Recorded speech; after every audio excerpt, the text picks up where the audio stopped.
don't get nothing to eat. If you go into the Alamo or one of these theaters where you order actual food, do not get anything to eat, because we spend a whole scene digging around in this man's mouth like we're in a clogged drain. And it's like his teeth are made out of Captain Crunch. Oh God, yeah.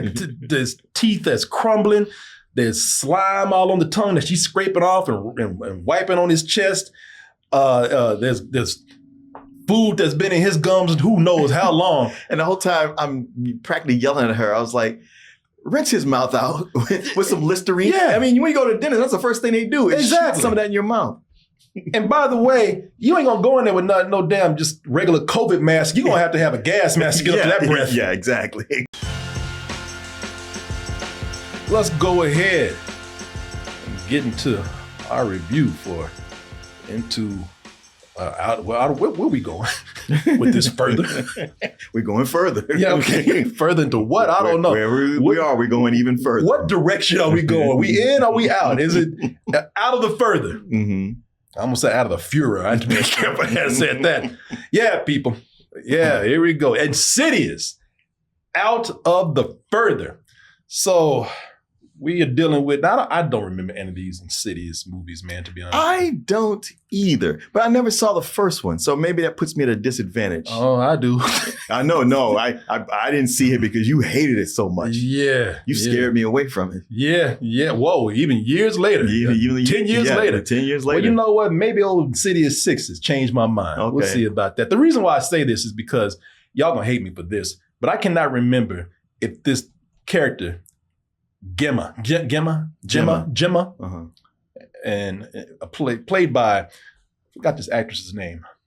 Let me see here. Played by, I know her name's Amelia Eve. Mm-hmm. Yeah, I don't know if old Gemma or Amelia Eve has been in any of these movies before. Chat, maybe you can help me on this. Have we seen this character before in an Insidious movie? All you Insidious aficionados out there.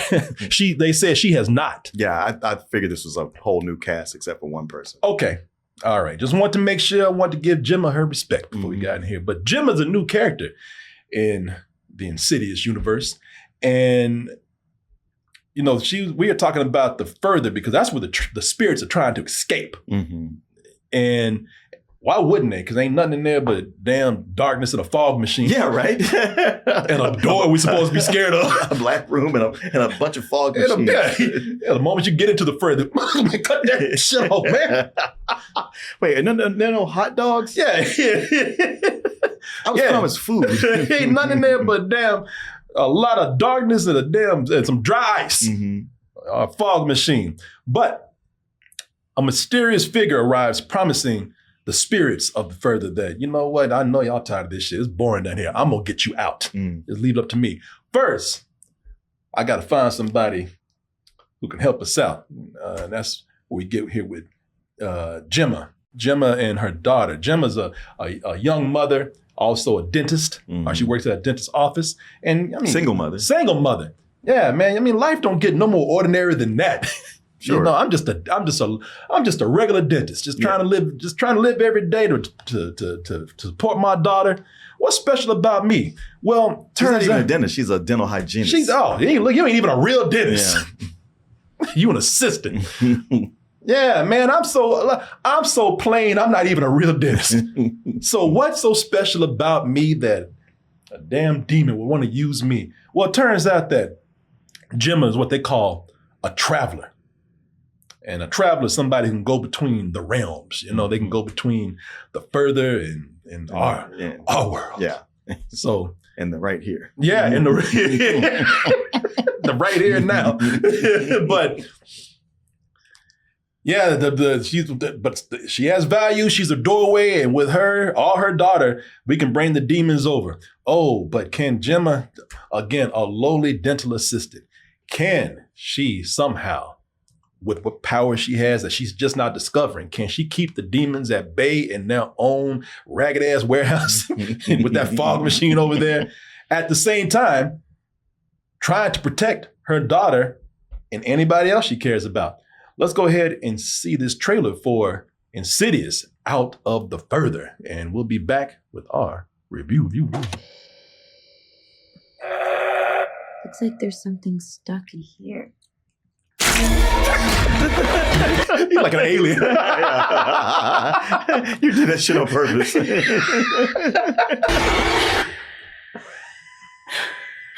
What happens if I can't control this?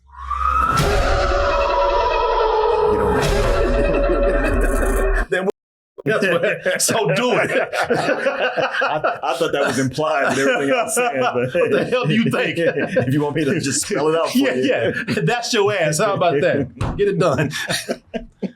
So, as we established earlier, I was not a fan of the first Insidious at all. Boy, man, I ain't gonna lie. And I have not watched it again because I just did not like what I saw the first time. Right. You can't wait going like, man, it's just a spook house movie. Boy, and that's the way. And no, I didn't say it was just a spook house movie. I said it was a cheap ass spook house movie. That's right. That's what you said. Yeah, the ghost in that movie, man. Because I know that Blumhouse they don't spend a lot of money, but goddamn, man, you got to do something. You just can't have these ghosts dressed up in thrift store costumes. You can't put a bunch of people in thrift store clothes and like a lot of caked on white makeup and talk about boo, we ghost. Well, there's a wave sort of where you start out with not putting much money in the first one because you don't know what it's going to do. Yeah, and it makes money. So you put a little more, but then you hit that top, that crest, and you're like, all right, now we're coming down to the fifth and sixth movie. Ain't nobody that crazy about these anymore. We ain't spending that kind of money. But they spent more than they spent here, which is anything, an extra $10, anything.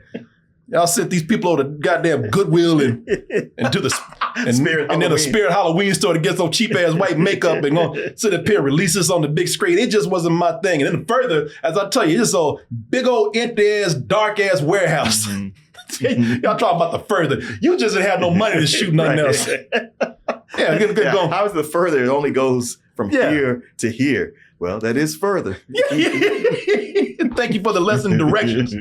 Now, where the goddamn spook house at? Yeah, people, I ain't never seen a movie try to sell me on a spooky door. Oh, look, it's surrounded by fog. That's dry ice, and that's an old door you got at Home Depot. You paint it red to make it look scary. I'm not a big fan of the first one. I know people are, man.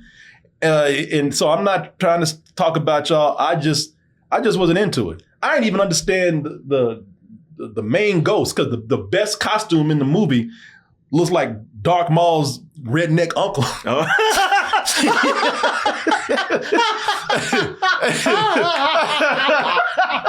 Yeah. Oh, now you a Sith Lord. Yeah. You think you better than me, Lord? Shit.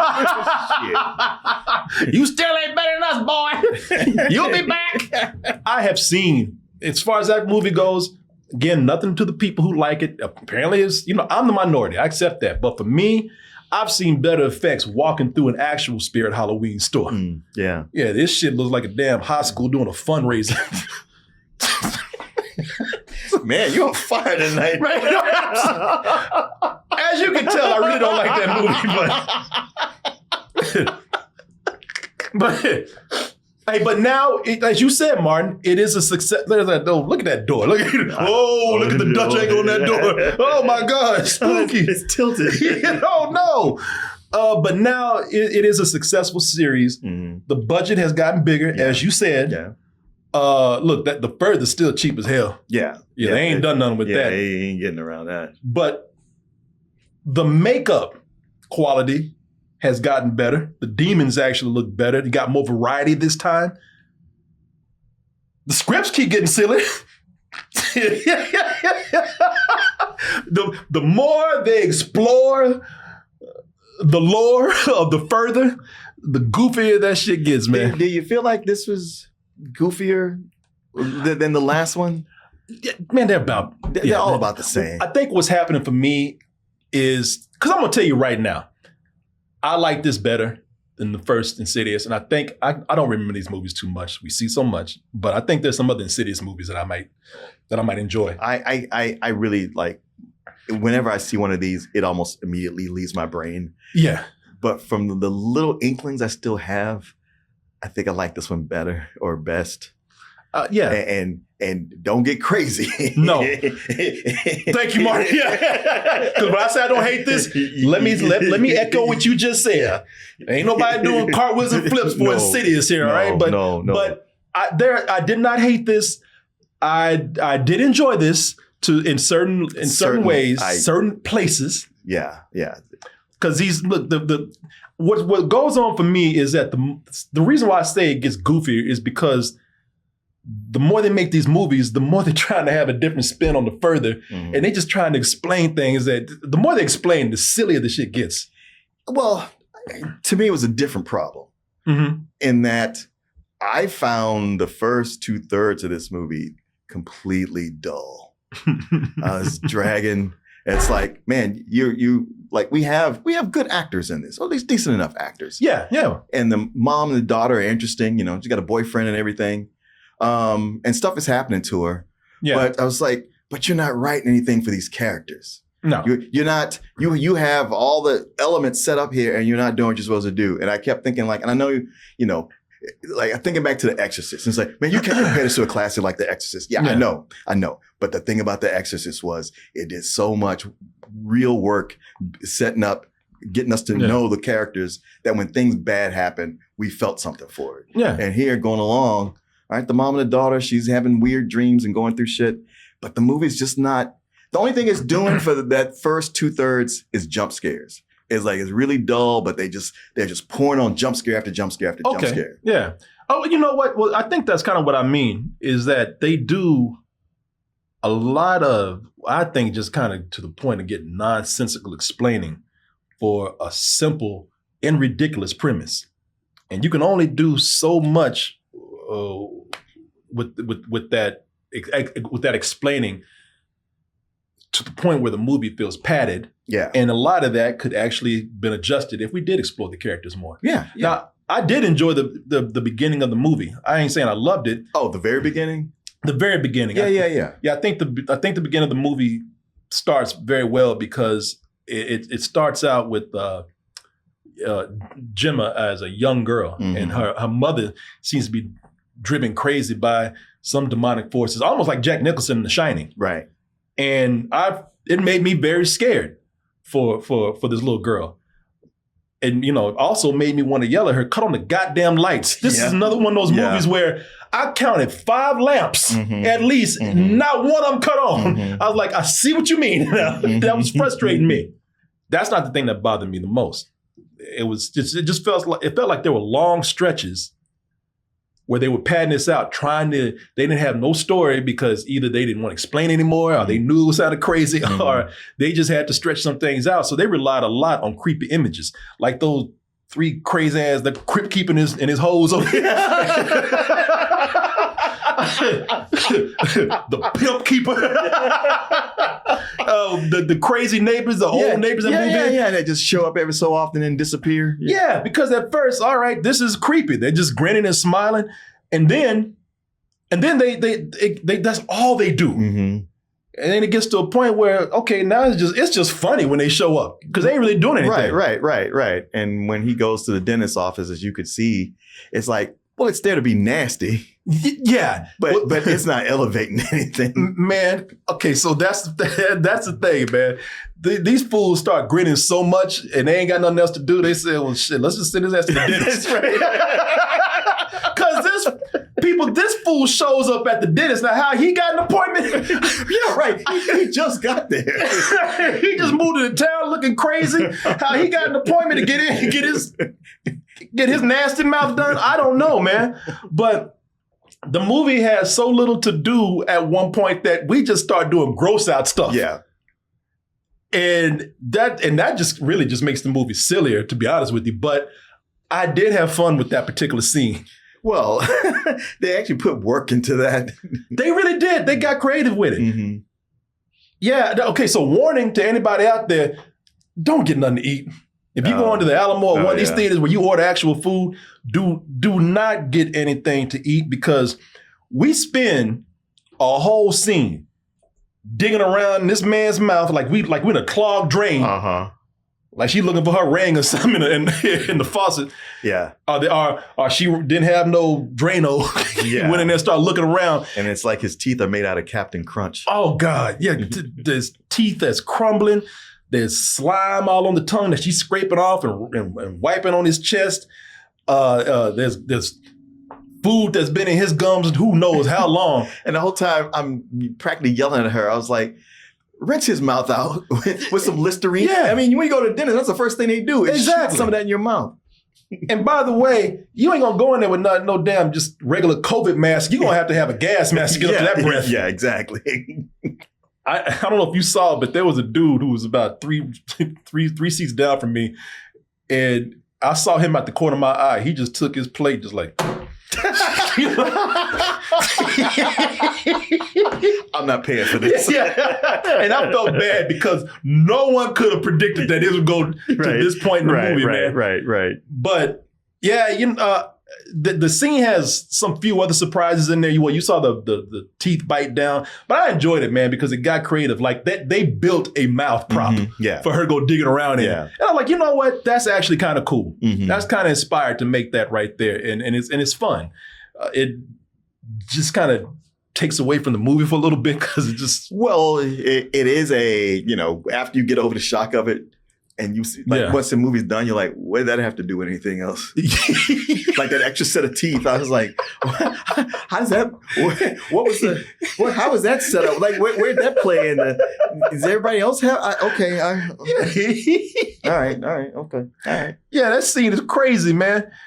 Yeah, because if you look at it, it's like he had a ventriloquist dummy in his mouth. I wanted them wind up teeth. Yeah. That's a dirty trick. Like he pulled a prank on her. Gotcha. Snap. But I did like the scene. I don't think it really contributed a whole lot to the movie, but it was creative. Yeah, it was fun. And I think that's the strongest thing with the movie is that there are some visually really imaginative and inspired parts. Yeah, they do a thing with Pillow Fort. That was really inspired. Yeah, like when Gemma goes into her daughter's pillow fort on the couch and it turns into the back room. Yeah. And the demons start playing creepy peekaboo with her. I thought, okay, you know what? That's very minimal, but also very intense. And that worked. Mm-hmm.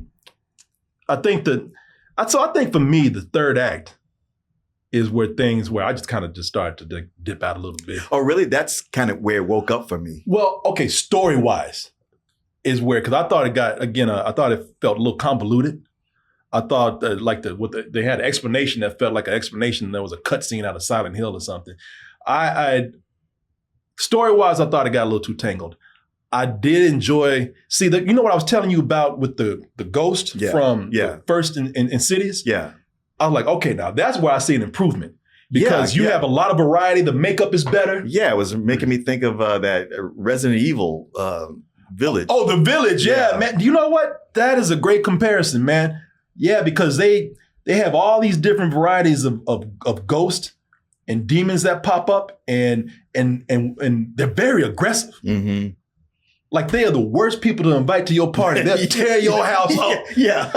Yeah. Like you invited one and he invited a bunch of his friends. Yeah. And they won't leave. Yeah. They're the kind of people where they tear your shit up, shit in your toilet, eat your food out your refrigerator, spill everything, draw on the walls, and then gone. Mm-hmm. But yeah, I do like the ghost, but I was just thinking, see, what I don't like about the third part is and it's really you don't need this because the movie, again, is just a goofy spook house film, but they just never explained why they want to come back and take over. Or did they? They did. So is it a spoiler to say why they want to come back? Well, there's the main one, the cult leader. Yeah. And it's all about him bringing everybody back and just amassing power. Okay. Yeah. Okay, I can see that then. They come back and because for me they just came back and turned the Gremlins are a damn motorcycle gang, drunk ass motorcycle gang. But I did like the demons. I loved again how aggressive they were. And they really were like just gremlins, except they're more evil and and big. Yeah. Well, like I said, like how it was just moving so slow and kind of dull, except for just too many jump scares. But once you got to this part where you get the main villain, then it was like, okay, now shit is happening. Yeah. And I'm actually into this now. I was like, where before I was like just writing it off. I was like, oh wow. Okay. Let's keep this going. Well, the pace definitely picked up. Mm-hmm. But you just said it. I like people in the movie, man. I like everyone in the movie. I like the little girl. I think everybody's is likable. So the little girl is played by an actress named Eileen Austin. I didn't think she was obnoxious at all. No. I thought she was cool. The boyfriend I like, man. Yeah. Look at me in my Insidious sexiness. Look at him. Yeah. Sexy Insidious. That's a guy named Brandon Perea. Man, he was cool. Yeah, he was. Yeah, I like him a lot. Yeah, a lot of times they make the boyfriend an idiot. And they didn't this time. Nah. And I mean, it gets to a point where nobody's reacting to all this stuff like you think they should. But again, it's a movie, whatever. I like the actress that played the tattoo artist. I think her name is Macy Richardson Sellers. Yeah, they had some pretty bad lines for her, though. I like the actress. I don't like the character. I think that character's goofy as fuck. Yeah. So Lynn Shay returns in the movie. She's Elise. Is she in all of them? Yeah, she's the mascot. Spoiler: she dies in the first one, and just got an apartment in the further. And she just chills out there now. She runs the HOA. Yeah. You don't have enough fog on your lawn. But I'm gonna have to write you up. But yeah, she's always there helping somebody who's a traveler and they're going to the furthest. And I like that. Lynn Shay's been a staple of this and some other things for Blumhouse. And she's there for the audience who's going, what's happening now? Yeah. Explain this crazy shit. But she speaks through this new character, this tattoo artist. And I'll tell you why in the movie. But I like that she has to have an avatar to speak through. I like that, she has some backstory with another character that we're just getting introduced to. But the goofy thing about this is that, again, she's a tattoo artist. And she's always illustrating her point, which she don't have to, but she keeps grapefruits around to draw everything she's saying. Mm-hmm. So... And that's already kind of silly, but then it gets to a point where she's trying to help them defeat the main villain, and she has a whole heist layout. Yeah, and she's reenacting it all with grapefruits. Yeah. She's growing. Yeah. She's put faces on. I know. And you're like, did you stay up all night working on these? Yeah, she put out a heist plan with grapefruits, and I'm like, how many bags of grapefruits do you go through in a day? And you don't have to keep drawing these. We get the point. We get the point. I know. Yeah, she stays tattooing grapefruits, man.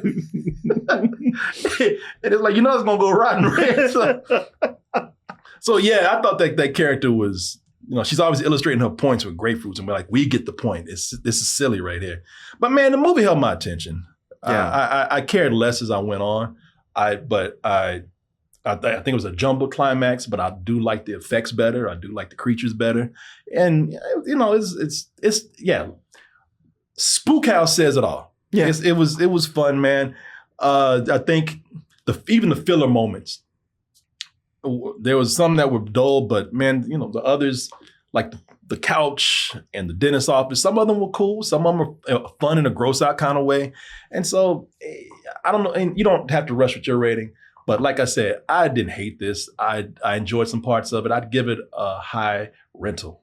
Oh, that's funny. That's right where I landed on it. Yeah. I mean, it was a back and forth. Like I said, it was kind of a low rental for me for most of it, just because I was just so like, come on, man, step this up. And you do too many jump scares and they just become dull. Like they don't mean anything to that. You know what? The jump scares, you're right. And there was a lot of them.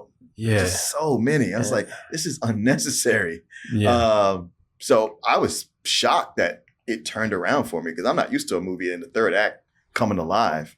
I dug the villain, the way he looked, and all the other demons and everything. It was suspenseful and it worked. And so much of what happens in the third act, especially there's a certain reveal that makes you go all the way back to the beginning. Go like, okay, all right.